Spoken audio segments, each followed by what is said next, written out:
My first guest, I met Brian, oh my gosh, I think we said 10 or 11 years ago. He came up from New York for Winter Rendezvous. That's the largest gay ski weekend on the East Coast that the House of LeMay goes down and hosts events and have a lot of fun.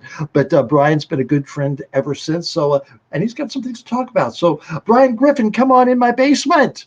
Hello there. Oh, Hi, excited Brian. to be here. Good, good, good. So we got a lot of things to talk about, but how are things in New York? How are you feeling going out and about?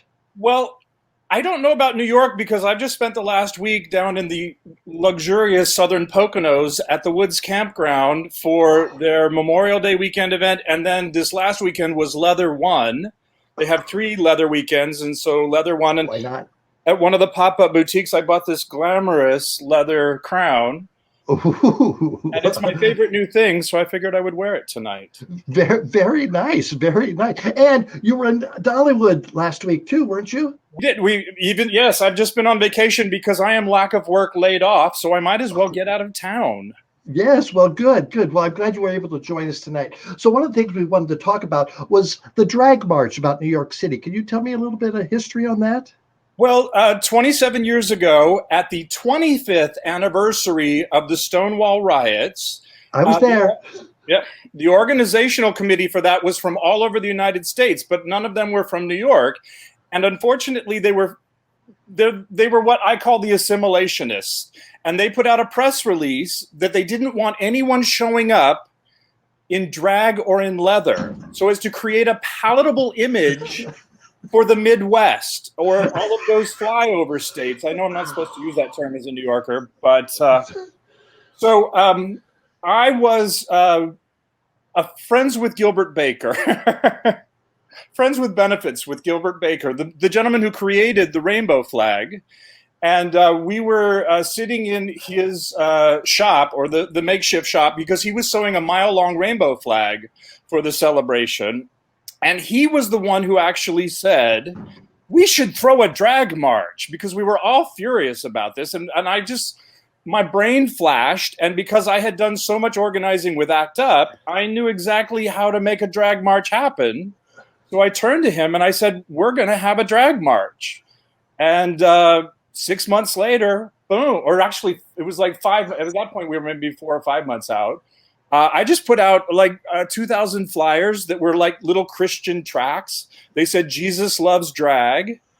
And then I listed it in every single one of the Pride, before they got printed, every single one of the Pride publications. And we ended up with, I think I want to say 12,000 people on the Friday night before Stonewall 25, marching from the East Village to the Stonewall. And it was queens from all over. It got written up. There was an article in the New York Times that called it the most authentic Stonewall reunion or Stonewall anniversary event. Wow. And so it's been continued. We then, well, let's do it again. Let's do it yearly. Let's turn the drag march into something, because at that point we didn't have the Trans Awareness Day, which actually is the same Friday. That happens earlier in in Washington Square Park. And then a number of those individuals come over and do the drag march with us.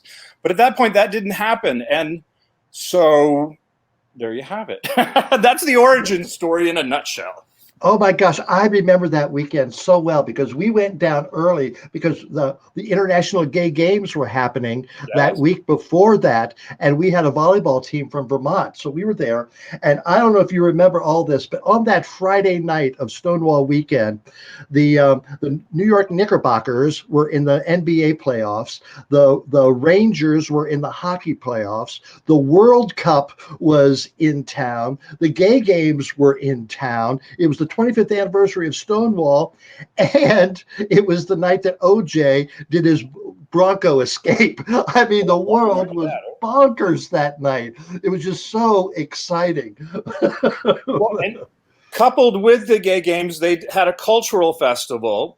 And so another one of my groups is known as the Church Ladies for Choice. For about 22 years now, we've been dressing up as church ladies and defending abortion clinics. When they wanted, back in the 90s, the early 90s, they actually blockaded clinics. It was before they started shooting abortion doctors. Sorry. But and so we would dress up as church ladies and basically not let them blockade clinics. And so that was some of the organizing that I did that gave me kind of like the chutzpah to think that I could throw a drag march. But the Church Ladies for Choice were part of the cultural festival. We got up on stage and got to sing downtown to, I think, about 10 people, tens of tens, at our concert. So will the march take place again this year? Yes, it's always the if Pride is the last Sunday of June, the march is the Friday evening. We meet at Tompkins Square Park, Avenue A and 9th Street. We meet at 7 p.m. We get into the park, and then the Radical Fairies call out the corners, which is a kind of ritual. As a theater person, I call it lifting the curtain. This is what sets the stage. But calling out of corners is basically calling out the spirits of the East, West, South, and North and having them bless and transform the event into a sacred space. So that's why I consider it raising the curtain. And then we march to the Stonewall. We have all kinds of rituals that have, over the years, have kind of like built themselves in. Like when we cross over Fifth Avenue, we always sing the Mary Tyler Moore song. And when we cross over 7th, we sing the Stonewall Girls song. You know, we are the Stonewall Girls. We wear our hair in curls. We wear no underwear. We show our pubic hair. Very good. Well, that's exciting. That's really, really good. And it's just a good tradition to have. And congratulations for being a part of it. I just wanted to show a couple pictures that of some of our meetings in Winter Rendezvous. That's you and Lucy Bell and our good friend JJ there with his unicorn hat on. I think that was a bowling night. And there you are in part of it was the drag downhill ski race. And you were always a great participant in that and won several years. And there's several of the other contestants as well. There you are, Lucy Bell and I, but JJ, Matt Benedetto, and several other. That's Sister Mary Enterprise going where no nun has gone before.